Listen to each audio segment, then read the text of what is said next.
తీసుకొని దానికి సంబంధించినటువంటి సీరియస్గా వ్యవహారం చేస్తూనే ప్రస్తుతం ముందున్నటువంటి చనిపోయిన కుటుంబాలకు సంబంధించి లేదా వాళ్ళ కుటుంబ సభ్యులను ఓదార్చేటువంటి సమయం లోపల వారిని ఆదుకోవడానికి వారి అంత్యక్రియలకు సంబంధించిన విషయం లోపల కూడా ప్రతి ఒక్కొక్క డెడ్ బాడీ కుటుంబానికి సంబంధించి ఒక అధికారిని ఇచ్చి తక్షణంగా వాళ్ళ వెంట ఉండి అన్ని ప్రభుత్వ పరంగా ఎటువంటి ఇబ్బందులు లేకుండా ఉండేటువంటి కార్యక్రమం చేపట్టారు. ఇప్పటి వరకు 19 మంది మృతులను గుర్తించినారు. దయచేసి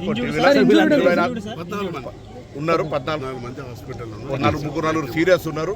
ఏదున్నా ఈ నెంబరింగ్ లెక్కకు దయచేసి టీవీలలో కొంత 24 మందిని ఇస్తారు. అటువంటి పొరపాటు దయచేసి ఇది నాట్ ఎనీ కాంపిటీషన్. 19 మంది చనిపోయారు అధికారికంగా, డెడ్ బాడీస్ అక్కడ ఉన్నాయి.